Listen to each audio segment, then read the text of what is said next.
Now, anyone can create their own worlds on VIVERSE. Whether you're a seasoned coder or a newbie creator, you can utilize AI to help bring your ideas to life and use VIVERSE to deliver your content to millions worldwide.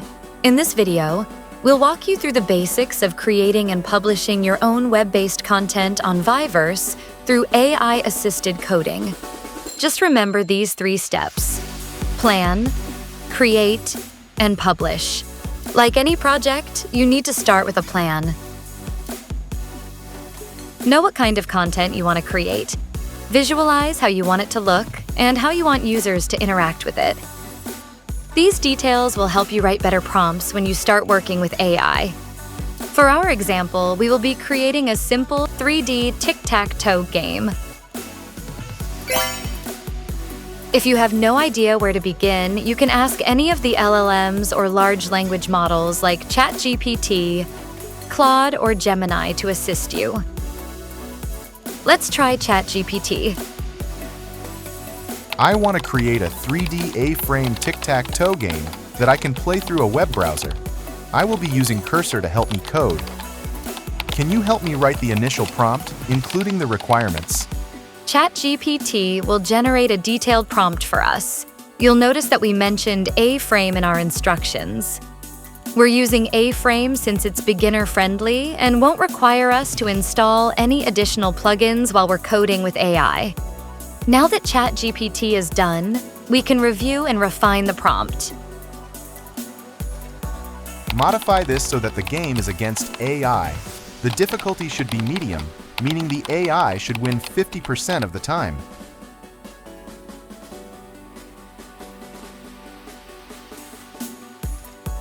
If you know that your content will be using images, 3D models, and other elements, then you should gather those files and put them all in a single folder.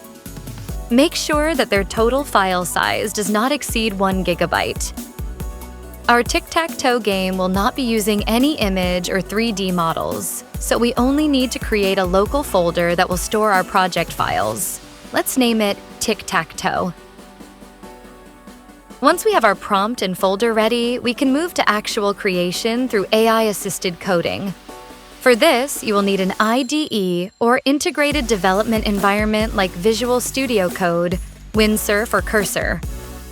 These platforms let you utilize different LLMs to convert your chats into interactive content.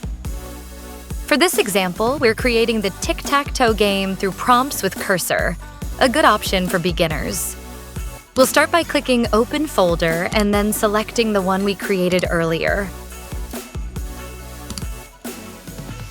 We can then select which LLM we want to use. For this project, we're picking Claude. Once we're done setting up, we can begin giving instructions. Let's enter the prompt we generated. Here, we can see how working with an IDE has its advantages over a standalone LLM. The Claude AI agent in Cursor is not only able to analyze our instructions and provide text responses like a regular LLM, but it can also create the necessary files for us and save them into our project folder. For this prompt, AI automatically creates the index file, which we can open to check if our content is working. The AI was able to generate our game based on our initial instructions. It has a 3x3 grid. You play against AI. It has medium difficulty, turn-based gameplay, wind detection, and a reset button. But on the flip side, the result has a number of issues. The play area is movable. The first X doesn't appear in the square that we clicked. The X's and O's appear outside of the squares. The O's are facing the wrong way, and the animation is distracting. We can chat with AI to make the necessary adjustments. We can start by saying, Make the following changes. We can then list all the items that we want AI to fix. For this round, let's focus on correcting the play area and game pieces. We'll fix the game functionality later. Place the play area at the center of the page. Make it larger and static so that the player cannot move it. Make sure that the X's and O's are proportional in size so that they appear inside the squares. Make sure that the X's and O's are always facing the player. Again, AI will modify the code for us based on our instructions. When we open the index file, we can see that the play area is still movable. The X's and O's are still disproportionate and appear outside of the squares. On a positive note, the O's are now facing the correct way. Let's try adding more details to our prompt and see if these will fix the issues. It's important to note that the AI cannot see the actual output. It's up to us to describe what the problems are and give detailed instructions. Make the following changes. The play area is still small and movable. Make it larger and static. Do not allow the player to move it with the mouse. The X's still appear outside of the squares. Make sure that they appear inside the squares. The O's are still too large, and they still appear outside of the squares. Make them the same size as the X's, and make sure that they appear inside the squares.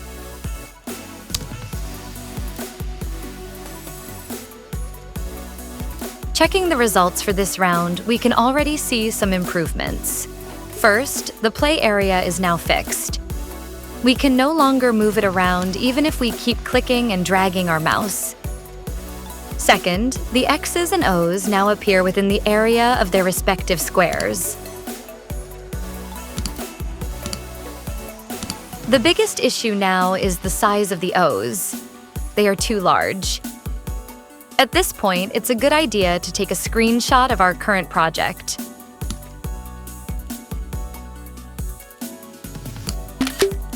Another advantage of using Cursor is that it allows us to paste this screenshot into our prompt. The AI can analyze the contents of the image and use that information when processing our request. You can click the image button to check the screenshot you just pasted. The O's are still too large. Check the screenshot. Find out what's causing this and fix the issue. The O's need to be able to fit inside the squares.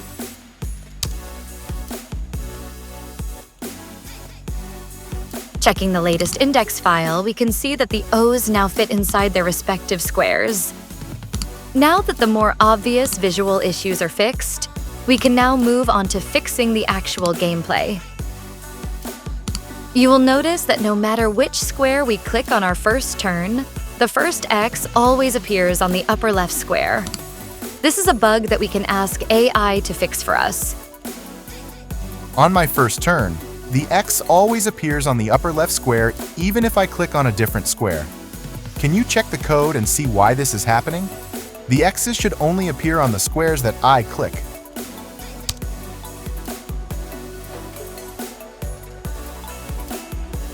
Getting the result, we can see that a small black ring has appeared over the center square. And no matter where we click, the X only appears in the center square and nowhere else. Let's inform the AI about this issue, giving as much detail as possible. The game is now currently broken. When I click on any square, the X only appears in the center square. AI makes its move and places O inside another square. When it's my turn again, I can no longer click other squares to place an X.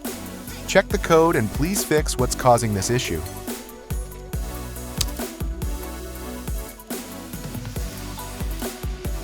The result we got was a broken game.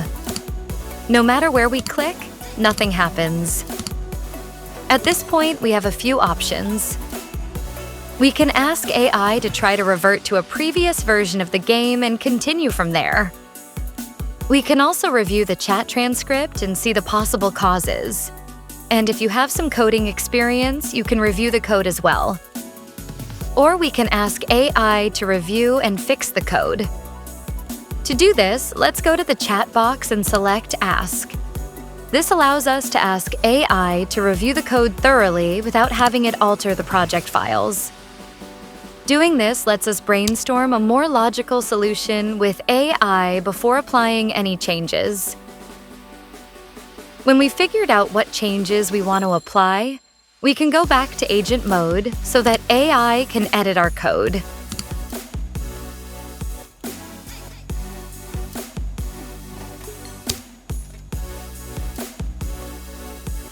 After several rounds of back and forth with AI, we ended up with this result. There is now a white ring in the center square. And no matter where we click, the X only appears there and nowhere else. Checking the AI response, we can see that the ring is a cursor that the AI added. This may be what's causing the issue. Let's write our prompt. Right now, it seems that the X's only appear in the squares where the A-frame cursor appears on. I want you to completely remove the A-frame cursor from the game. Find an alternative way to detect player interactions. The X's need to appear in the squares the player clicks, if they are playing from a PC, or taps, if they are playing from a phone or tablet. Opening the result, we can see that our tic-tac-toe game is now working. For the next few rounds, we asked AI to adjust the look and feel of the game area and pieces. Delete the 3D tic-tac-toe text that appears behind the play area.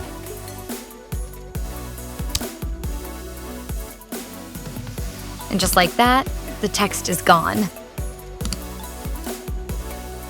Change the color of the X's to chrome gold. Change the color of O's to chrome silver.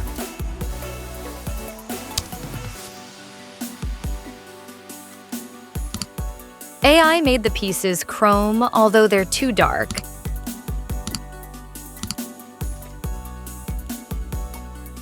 Change the colors of the squares to light gray.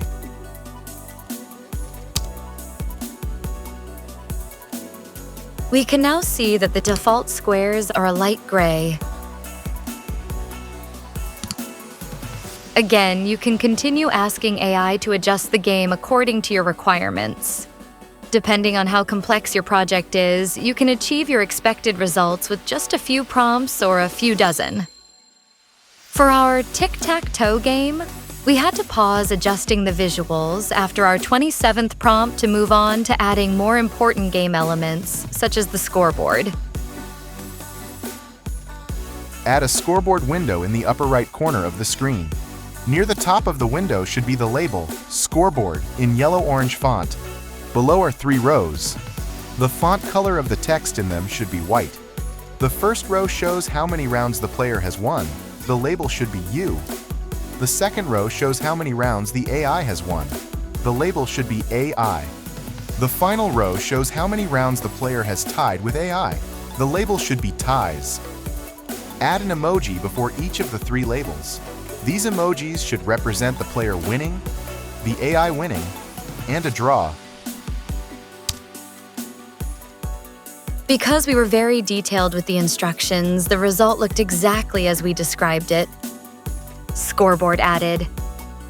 Since we've already gone through all the basic principles of AI-assisted coding, we can apply them when creating other key features, like a coin toss that determines who goes first. Add an animated coin toss at the beginning of each round.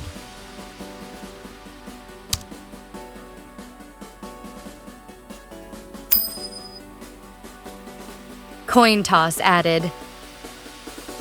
And other things like how to play instructions and game results.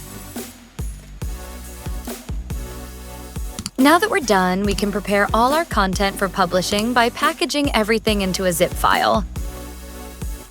The new VIVERSE Studio lets you publish a wide variety of content. Whether you created it through AI-assisted coding or used any of the supported web development tools, you can easily upload and update your content on VIVERSE and promote it to a global audience. For detailed steps, watch our Getting Started with VIVERSE Studio video. If you want to check out the source files of our sample project, you can also visit the GitHub link in the video description. And that's it. With a little help from AI, you can create your own interactive VIVERSE worlds in no time.